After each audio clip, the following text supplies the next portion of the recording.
Hello guys, welcome back to my channel. This is Nana's Food World. You are welcome. Just look at this. It's so delicious.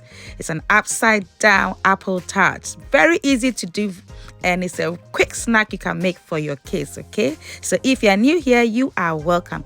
If you're an old subscriber coming back, thank you so much for coming back. Just join me and let's do this simple snack. Just look at this. It's absolutely delicious. Right, to start, I remove my puff pastry from the packaging, okay? I'm using puff pastry, all right? But you can use any pastry of your choice, but this one is light and flaky. It makes it so delicious, all right?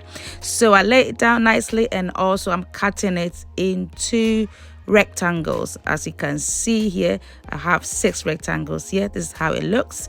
Right, I've lined my tray with parchment paper. I'm using honey, yeah? Makes it healthy for the kids, all right? So I put honey on the parchment paper and some cinnamon, okay? Cinnamon is really healthy. And I'm using 3 slices of apples. You can use as many slices of apples as you like. And then I put my pastry on top of it. And make sure you seal the ends nicely, as you can see here, right?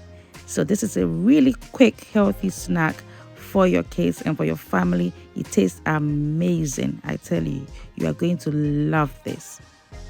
As you can see, it's all done. I'm making some openings so that it will cook nicely, okay? And then you egg wash it nicely so that you have a really lovely color, all right?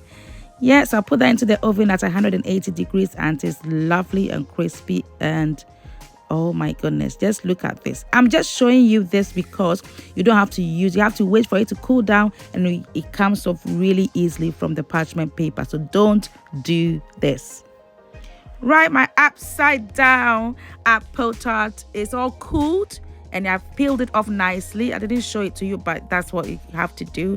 And I'm just adding a touch of honey to it, guys. Yes, it's amazing. You have to try this recipe, okay? It's very, very easy. Very easy, as I've shown you, and it's so delicious. So guys, if you like this recipe, give me a thumbs up and please subscribe to my channel and do put on your post notifications so that when I put up a new video, you will be notified. Don't forget to share. Thank you so much for watching, and may God richly bless you. Bye.